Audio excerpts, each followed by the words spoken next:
প্রচুর নাচ আছে, কিন্তু যাদের একটু কম আছে তারা বলুক। স্টেজ আমার মনে হয় এখানে যারা আমরা এখানে তিনজন রয়েছি তিনজনের কাছে বোধহয় স্টেজ খুব প্রিয়। আর আমি এটাকে পুরোপুরি ডান্স ড্রামার মতো করে দেখছি, এবং আমি কালকে রিহার্সাল করেও ওটাই আমার উপলব্ধি হয়েছে। তো ডান্স ড্রামার একটা সম্পূর্ণ অন্যরকম মজা রয়েছে, কারণ এখানে সংলাপ সুর সব আগে থেকে প্রিফিক্সড। তোমাকে শুধু সেটাকে প্রপারলি জাস্টিস করে অডিয়েন্স অবধি কানেক্ট করতে হবে। এটা একটা বিউটিফুল ফর্ম আমার কাছে। তো আমি খুবই এক্সাইটেড, এবং আহ, আমার কালকে পুরো দেখে আমার খুব মনে হয়েছে যে এরকম শো আরও বেশি হওয়া উচিত। মানে আমি তো এরকম শো পরপর অনেকগুলো দেখে যেতে পারি, এবং মনে হয় যে শিল্পমনস্ক মানুষ, এবং শিল্পমনস্ক দিয়ে আমি বাদও দিই, for the entertainment purpose as well, it looks very authentic and real. যেটা আমরা হয়তো রিক্রিয়েশন বলছি ঠিকই, কিন্তু এটা কোথাও গিয়ে একটা নিজের নতুন করে একটা কিছু ক্রিয়েট করার চেষ্টা করেছে দেখলি না, এবং ওদের যে থট প্রসেস যেভাবে ওরা ভেবেছে, যেটা আমার মনে হয় অডিয়েন্সের খুবই পছন্দ হবে, কারণ এটার মধ্যে একটা নিজস্বতা রয়েছে। এটা সবাই করছে বলে আমরা করছি তা নয়, এটা বাকি সবাইকে প্লিজ করতে হবে বলে আমরা করছি তা নয়।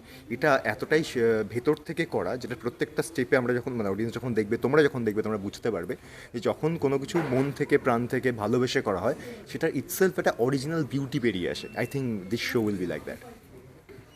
এবং টু মাই সারপ্রাইজ কালকে দুজনেই ওদের মানে ক্রিয়েটিভ হয় না, একটা তো আচ্ছা এটা বলছে করে নিলাম করে দিচ্ছি, কিন্তু দুজনেই খুব আউট অফ দ্য বক্স গিয়ে দু একটা গানের ক্ষেত্রে, বিকজ যেহেতু সমস্ত কোরিওগ্রাফি একটা মাথা থেকে বেরিয়েছে, একটা জায়গার পর একটা স্ট্যাগনেন্সি এসেই যায়, এবং সেটাও খুব ভালোভাবে বুঝবে। এবং ওর সঙ্গে হয়তো তিনটে ডান্স, রোম্যান্টিক ডান্স নাম্বার যার প্যাটার্নটাই এক, তো সেখানে কিছু আলাদা করা সবসময় আমারও মাথা থেকে বেরোয় না। বাট কালকে রণজয় এবং অভিয়ান দুজনেই দুটো গানের ক্ষেত্রে আলাদা করে বলেছে এইটা করলে হয় না, সত্যি সেটা আমার মাথায় ক্লিক করেনি। সো আমার মনে হয় ওই একটা involvement is what I look forward to in any kind of association that I do. সেই জন্য আমি খুবই নিজের লোকেদের, কাছের লোকেদের এবং পছন্দের মানুষ যাদেরকে মনে হয় যে আমার সাথে কাজ করতে পছন্দ করি অ্যাভেলেবল থাকে। না, I am really thankful to you, I am seriously, because থিয়েটারের মতো কোনো স্টেজ যখনই কি অফার করে, আমার প্রচণ্ডভাবে ভিতর থেকেও থ্যাংক ইউ বেরোয়। কারণ এই বিষয়টা এইভাবে প্রেজেন্ট করা, এটা খুব কম হয়, তো দুর্ভাগ্যজনক আমাদের শহরে যেটা আমরা দেখেছি। আমি সিরিয়াসলি বলছি, আমি সারা ভারতবর্ষে অনেক জায়গায় গিয়ে থিয়েটার দেখেছি, গুজরাতে, মারাঠিতে, ঠিক আছে। ওর কালকে একটা উড়িয়া থিয়েটার আমরা দেখেছি বসে ক্লিপ। না না, ওটা ট্রেলার আর কি, ও ট্রেলার। ট্রেলার আর কি, ওটা তো আধ ঘন্টা এক না দেড় না ঘন্টা। মানে হ্যাঁ হ্যাঁ মানে আমি বলছি ক্লিপস দেখেছি আর কি, and it was so beautiful. তো আমি অন্যান্য ল্যাঙ্গুয়েজেও যেখানে হয়তো আমাকে বলতে হচ্ছে না, তার গান ডান্স ড্রামা করেছি, দ্য ওয়ে দে প্রমোটেড মানে অডিয়েন্স যেভাবে, কিংবা সবাই মিলে একটা ভালো শিল্পকর্মকে যেভাবে পাশে দাঁড়াচ্ছে থাকছে, যেটা আমার মনে হয় কলকাতা শহরে আরও বেশি বেশি করে হওয়া উচিত। যেটা ইনিশিয়েটিভ কোথাও একটা বিরাট বড় ইনিশিয়েটিভ ও নিয়েছে। তো আমি পুরো আর্টিস্ট ফ্র্যাটার্নিটির তরফ থেকে যারা স্টেজ ভালোবাসে, we are thankful to her. আরে বাবা no, thank you. Seriously saying. মানে না, বেসিক্যালি যেটা হচ্ছে যে যেটা রণজয় বললো যে খুব বেশি আজকের দিনে না মঞ্চে পারফরমেন্স করাগুলো হারিয়েই যাচ্ছে প্রায়। মানে এত বেশি আমরা টেকনিক্যাল হয়ে যাচ্ছি, এত বেশি ভিডিওজ আমরা দেখছি, সব জায়গায় কাটস করে করে ভিডিওজ আপলোড রিলস বাগেরা, বাট এর মধ্যে কোথাও মঞ্চে পারফরমেন্স করাটা সত্যি হারিয়ে গেছে। এবং যখন দেবনাদি আমাকে প্রথম বললো যে মঞ্চে করতে হবে, মানে আমি না দ্বিতীয়বার আর ভাবলাম না বেসিক্যালি। মানে জাস্ট আমার হাতটা ক্যামেরার ঠিক পেছন থেকে ক্যামেরার সামনে নিয়ে চলে এলো একটা ব্যাপার। তো রিয়েলি কি মানে মঞ্চ বললে আমরা আর্টিস্টরা সবসময় ভীষণভাবে এক্সাইটেড থাকি, রিপ্লাইস পাই আমরা যে কীরকম কেউ পারফর্ম করছি, যেটা তো ক্যামেরায় সেটা বোঝা যায় না। তো we are really very lucky কি একসাথে আমরা আবার পারফর্ম করবো, আর ভালো লাগবে। That's all.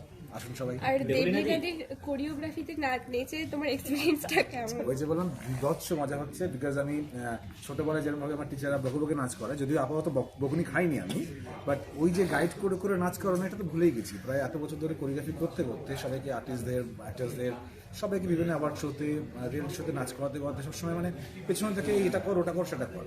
কিন্তু এই 8 বছর বাদে আমি আবার ওই নাচের জায়গায় অ্যাজ আ স্টুডেন্ট আমি দাঁড়িয়ে, আর শি ইজ টিচিং মি কি এটা করো ওটা করো, এটা না একটা অদ্ভুত অনুভূতি, যেটা ভীষণই ভালো লেগেছে। আর আশা করি ভুল টুটি কিছু করবো না, একটু নার্ভাসও আছি আমি এত বছর বাদে। প্রচন্ড রিহার্সাল করছে কালকে, তোমায় বলা হয়নি, মানে এটা একটা অনেস্ট গল্প। আমার স্টুডেন্টরা বলছে যে সবাই জানে ও কত বড় কোরিওগ্রাফার, কিন্তু না দ্য স্কিল স্পিকস, কনস্ট্যান্টলি রিহার্সাল করেই যাচ্ছে, আমরা বলছি একটু বসো না, না না আরেকবার করি না, আমরা বলছি আচ্ছা ঠিক আছে করো। So, আমার স্টুডেন্টরাও ওকে দেখে কালকে খুব ইন্সপায়ার্ড যে না না ও অতবার করছে, তাহলে চলো আমরা আবার রাত্রে একবার করে গেছে কিন্তু।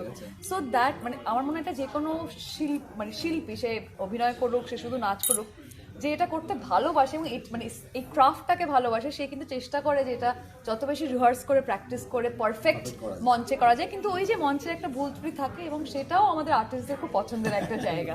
সেগুলো আমরা পরে এনজয় করি। হ্যাঁ পাবে এটা মানে তো সেটার ব্যবস্থা হ্যাঁ একদম। তো অনলাইনে skillbox.com এটা একটা অ্যাপ, এটার লিংক আমার সমস্ত সোশ্যাল মিডিয়ার পাতায় দেওয়া আছে, এখান থেকে অনলাইনে টিকিট কাটা যাবে। এছাড়া অফলাইন টিকিট ত্রিধারা সম্মিলনী ক্লাব, এই ক্লাবে এসে সারাদিনে সকাল 10টা থেকে রাত 8টা অফলাইন টিকিট পাওয়া যাচ্ছে। এবং আমার সোশ্যাল মিডিয়া পেজ ফলো করলে যা তোমরা মানে মিডিয়ার পাতায় যা যাচ্ছে আমি সবই শেয়ার করছি এবং তার সাথে টিকিটের লিংক এবং যেই নম্বরে টিকিট পাওয়া যাবে অফলাইন টিকিট সেইগুলো দিয়ে রাখছি, তাই সেটাকেও ফলো করলেই টিকিট পেয়ে যাবে। কে কে থাকছে মানে কারা কারা থাকছে, কতজন পারফর্মার কালকে এটা আমি জানতাম তোমরা প্রশ্ন করবে, আমি কালকে হিসেবে বসেছিলাম। 72 অলমোস্ট 72 পারফর্মার্স, সবাইকে নিয়ে আমাদের সবাইকে নিয়ে আমার স্কুলের আমি দেখলাম 61 জন হচ্ছে।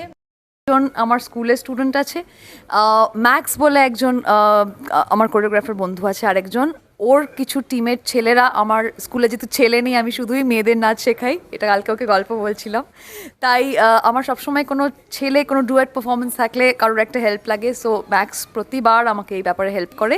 এছাড়া যারা আমাদের স্টার পারফর্মার্সরা আছে, রণজয় অভিয়ান তো এখানেই রয়েছে, এছাড়া সাহেবদা আছে, সাহেব চট্টোপাধ্যায় গান ছেড়ে নাচ করবে এবারে, বলেছে ভুলে গেলে আমি দুটো লাইন গিয়ে দেবো বুঝলি।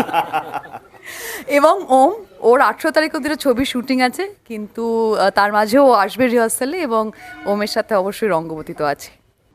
টলিউড ফোকাস কলকাতা চ্যানেলটি আপনাদের ভালো লেগে থাকলে লাইক করুন, সাবস্ক্রাইব করুন এবং আপনাদের পছন্দের ভিডিওটি অবশ্যই শেয়ার করুন। Tollywood focus Kolkata.